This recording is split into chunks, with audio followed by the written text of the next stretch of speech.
De quoi on parle dans un stage de sexualité sacrée? Et pourquoi on parle de sexualité sacrée? En fait, quand on parle de sexualité sacrée, on parle de notre énergie vitale, mais on parle aussi plus spécifiquement de cette zone du chakra sacré, du deuxième centre d'énergie, qui est relié à notre énergie sexuelle.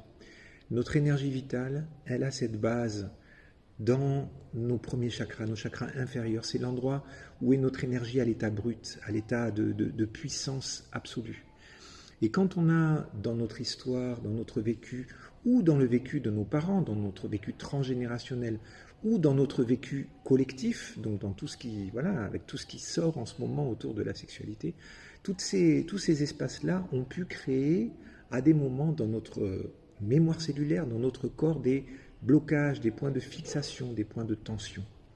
Donc on peut tous être en lien avec certains points de tension, hein. On a tout ça à l'intérieur de nous, dans notre vécu, des zones qui se sont, des moments où ça s'est tendu, des moments où ça s'est crispé. Notre système nerveux limbique, qui est le porteur de ces mémoires émotionnelles, est porteur donc de ces tensions. Donc dans un stage de sexualité sacrée, ce qu'on va faire, c'est qu'on va ramener de la fluidité, on va ramener de la liberté, on va ramener de la conscience pour que ces mémoires puissent enfin nous laisser tranquilles en fait, pour qu'on puisse se libérer en fait de ces mémoires. Donc comment on va faire? On a des pratiques spécifiques, on a des kriyas, on a des postures, on a des méditations, on a des pranayamas, et on a aussi le pouvoir de la parole, le pouvoir de la mise en lien pour libérer ces zones qui ont pu à des moments se tendre.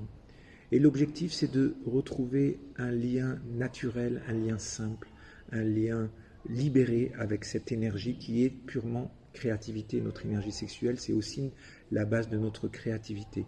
Pas forcément au sens artistique, mais au sens de notre capacité à être à chaque moment créateur de notre propre vie.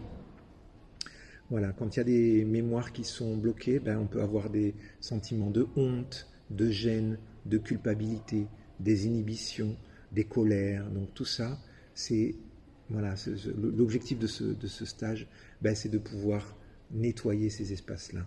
Et ça peut être vraiment un point de départ pour vraiment se relier à qui on est profondément en soi, comment on est.